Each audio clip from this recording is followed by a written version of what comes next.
Hello everyone, welcome to decode exam defence. मैं नूरुसलाम आपका स्वागत करता हूं और आज हम आपके लिए एक बड़ी अपडेट लेके आए हैं।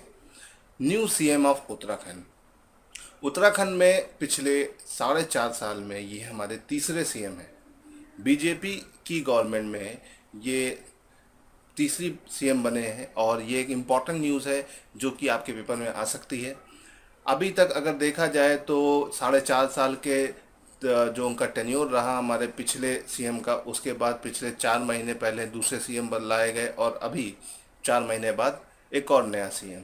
तो बैक टू बैक इतने सीएम लाने का एक सिलसिला है पहले से ही। चलिए देखते हैं इसके इतिहास को और उत्तराखंड की कुछ बेसिक डिटेल को जानते हैं जो आपके पेपर के लिए बहुत ज़्यादा इम्पोर्टेंट है। उन सारी चीज़ों को हम आज यहाँ पर आपके सामने डिस्कस करेंगे। तो चलिए शुरू करते हैं। उत्तराखंड के चीफ मिनिस्टर तीरथ सिंह रावत ने रिज़ाइन दे दिया है, ये कल की न्यूज़ थी। और उसके बाद हमारे एक नए सीएम बन गए पुष्कर सिंह धामी। पुष्कर सिंह धामी की जो पिक्चर थी अभी आपने पिछली स्क्रीन पर देखी।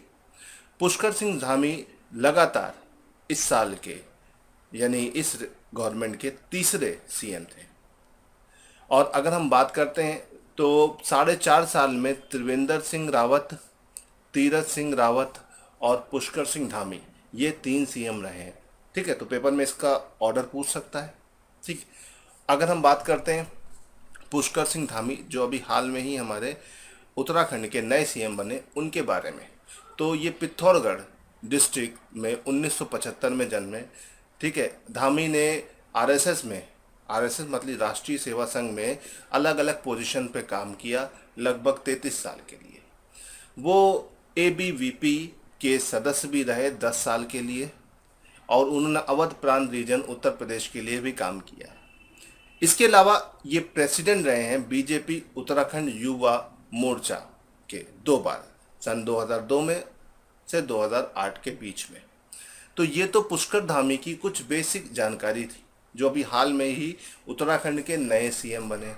अब हम थोड़ा सा देखते हैं इतिहास मतलब बैक एंड में जानते हैं और देखते हैं कि उत्तराखंड में शुरू से अभी तक, उत्तराखंड की अगर हम बात करें तो उत्तराखंड जो है सन 2000 में बना हुआ एक नया राज्य था।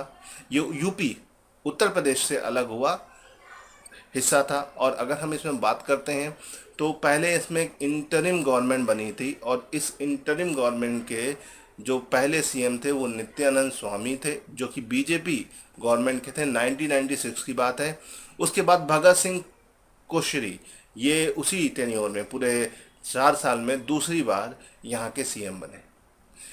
फिर हम अगर बात करते हैं तो जब उत्तराखंड बन गया और पहला यहाँ पे फर्स्ट असेंबली इलेक्शन हुआ सन 2002 में, तो नारायण दत्त तिवारी जिनको हम एनडी तिवारी के नाम से भी जानते हैं, वो यहाँ के पहली असेंबली इलेक्शन में इलेक्ट होने वाले सीएम बने, है ना। असेंबली इलेक्शन इंटरिम में ये पहले सीएम नित्यानंद स्वामी ही जाने जाते हैं, इन्हें याद रखिएगा। और ये जो हमारे एनडी तिवारी साहब थे ये इंडियन नेशनल कांग्रेस का हिस्सा थे, जैसे कि आप देख सकते हैं मेरे पीछे। 2007 में फिर इलेक्शन हुआ, सेकेंड असेंबली इलेक्शन, और यहाँ पर बीजेपी की सरकार आई। और अगर आप ध्यान से देखेंगे तो बीजेपी की सरकार में यहाँ पर फिर से 3 सीएम आए। भुवन चंद खंडूरी, रमेश पोखरियाल, भुवन चंद खंडूरी फिर से आए। ठीक है, तो सीएम को बदलने का सिलसिला पहले से ही चलता आ रहा है। इस पुराने ऑर्डर में अगर आप देखें तो आपको दिखेगा। फिर सत्ता परिवर्तन हुआ, कांग्रेस आई और कांग्रेस की सरकार में विजय बहुगुणा यहाँ के सीएम बने सन 2012 से 17।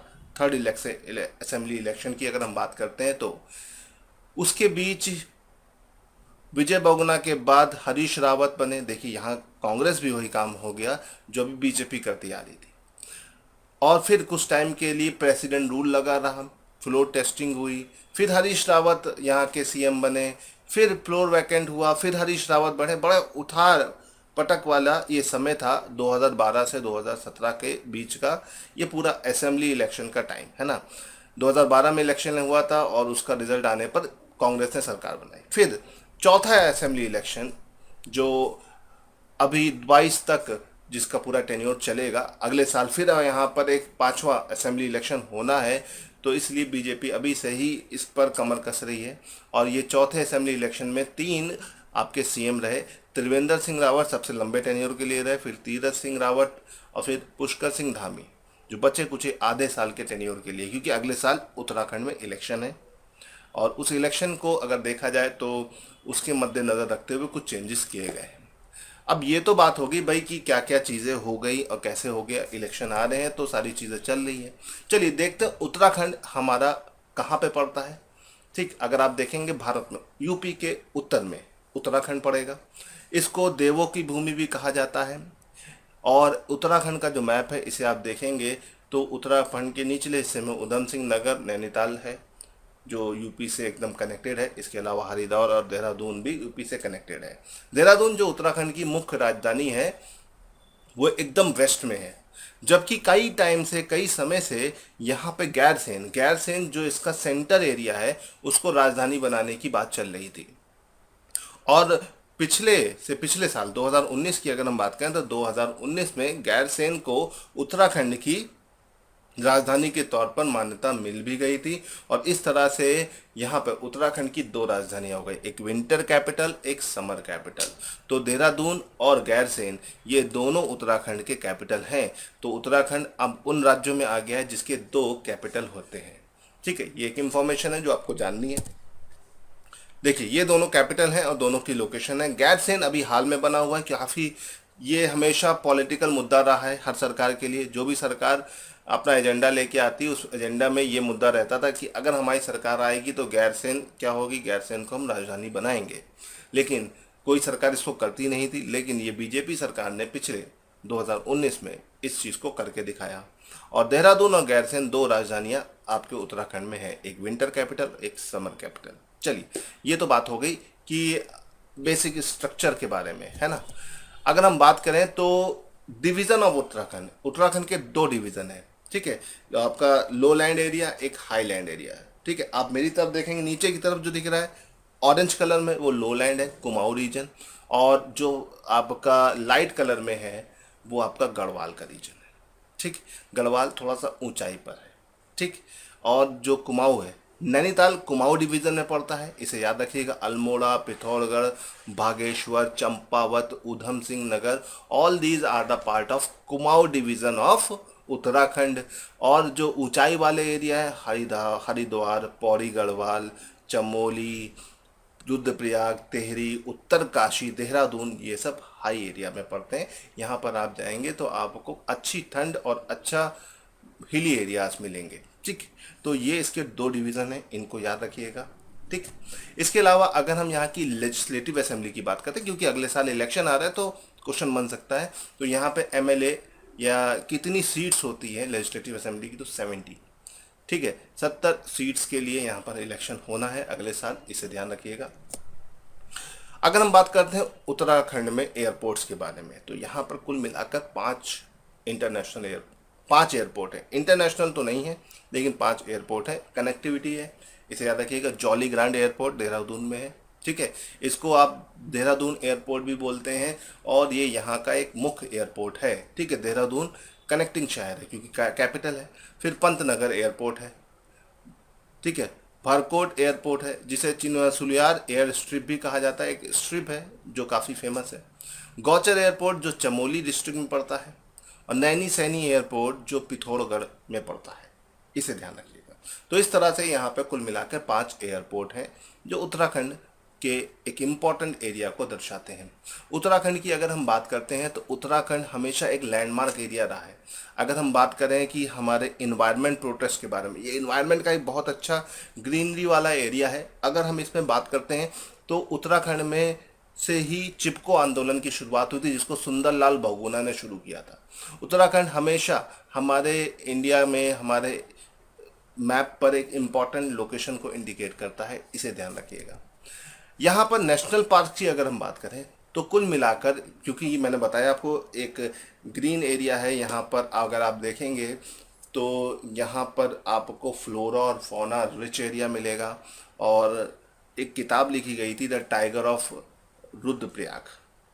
ठीक है, वहाँ पे टाइगर्स के ऊपर और यहाँ के टाइगर्स को लेकर हमेशा लोगों के मन में एक दहशत बनी रहती थी। अब तो फिलहाल वो बहुत कम हो गई है, लेकिन जब शुरुआत के दिनों की बात करें तो ये एरिया काफ़ी ज़्यादा हमारा एक इम्पॉर्टेंट फ्लोरा और फौना का रीजन था। और यहाँ पर नेचर से आप कनेक्ट बहुत आसानी से हो सकते हैं, क्योंकि यहाँ पे 6 बड़े बड़े नेशनल पार्क हैं। पहला Jim Corbett national park. Jim Corbett national park की बात करते हैं तो ये भारत का सबसे पुराना नेशनल पार्क है, जो पहले यूपी और अभी उत्तराखंड में है। इसके अलावा Gangotri national park. Gangotri national park की अगर मैं बात करता हूँ तो ये उत्तराखंड का सबसे बड़ा नेशनल पार्क है, जिसका एरिया आपके सामने यहाँ पर लिखा हुआ है। इसके अलावा गोविंद नेशनल पार्क है। नंदा देवी नेशनल पार्क एक हेरिटेज नेशनल पार्क के फॉर्म में है ना। और अगर हम बात करते हैं तो एक बायोस्फीयर रिजर्व भी ये कंस्टिट्यूट करता है। राजा जी नेशनल पार्क ये भी एक इम्पॉर्टेंट नेशनल पार्क है और एक टाइगर रिजर्व भी है, जो टाइगर के लिए बहुत फेमस है, कॉर्बेट की तरह, है ना। वैली ऑफ फ्लावर ये चमोली डिस्ट्रिक्ट में है, बहुत बार पेपरों में आया है, ये भी आपका उत्तराखंड में है।